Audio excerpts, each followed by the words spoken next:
The ocean, one of the many wonders of our planet, a mystery to many and a resource to more, and it's in danger. Our oceans and our sea life are in serious danger, and we, the human race, are the cause of this problem. Why is this happening, and how do we change it? This is most people's view of fish in a supermarket. Whether it's tinned, frozen, or supposedly fresh, this is how we see fish. But where does this fish actually come from? Well, it comes from the ocean. But which one? Most fresh fish in Australian supermarkets is caught locally, but tinned fish can be from anywhere. It normally has a non-specific label as to where it's from, depending on the company. Green Seas, a tinned tuna producer, does not say where its tuna is sourced, but other companies, such as John West, which still has faults, does explain where the tuna is from and how it is caught, which is also very important. The way in which supermarket fish are caught is very different to hook, line and sinker fishing. Instead, they use huge super trawlers that catch everything in their path, putting everything in danger. This method of fishing may be effective, but it is also detrimental to the ecosystem and all sea life, as there is no way of filtering what they catch. They also use sonar technology, which enables them to find large schools of fish, but this technology also leaves fish with nowhere to hide, and this is not sustainable. With all this technology around, it is becoming much easier to find fish, but with a higher demand due to population increase, fishing made easier and haul sizes becoming larger. The fish simply can't cope. So what are we doing to stop this? Well, we have put laws and regulations in place, but this does not mean people abide by them, as they are barely policed. In fact, 1/3 of all fish are caught illegally. Illegal fishing not only threatens the world's fish, but also affects the lives of coastal communities all over the world. It's not just an environmental story, but it's also a story of poverty. One commercial fishing boat catches more fish in a day than a normal fisherman catches in a whole year. This statistic is scary, as this giant haul of fish is not only damaging the people, but it's damaging the fish populations.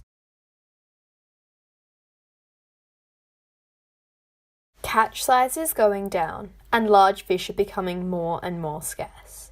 This is because of overfishing. When an area is overfished, it means that fish are being taken from the ocean at a faster rate than they can reproduce and grow. If overfishing happens for an extended period of time, and fish are not given time or places to grow to maturity, the species quickly becomes endangered and at risk of extinction.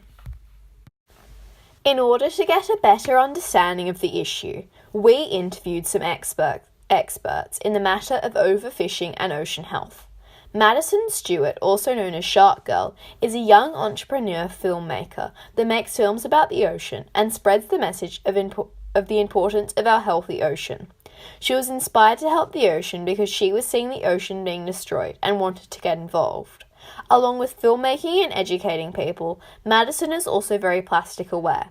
Her favourite sea creature is tiger sharks, and her one message to you is that anyone can make a difference, small or large. As people, there are small but effective ways to successfully help our marine life. Currently, less than 2% of the world's oceans are protected in marine parks. Some of these solutions include picking up each piece of rubbish we find upon the ground around coastal areas to stop this plastic ending up in a fish mouth. This causes internal bleeding, suffocation, and a slow impending death. Other solutions include ending shark culling, as sharks are at the top of our food chain. When we kill them for shark fin soup, this leads to overpopulation in other species.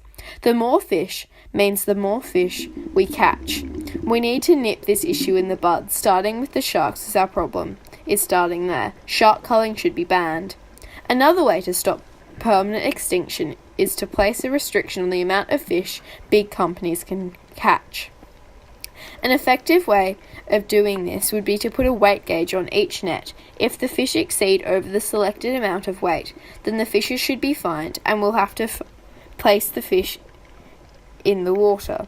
We could also help to stop overfishing by stopping trawlers. Trawlers drag huge nets through the ocean floor and scoop every single animal and coral, etc., in its pathway, which extensively results in massive wasteful bycatch.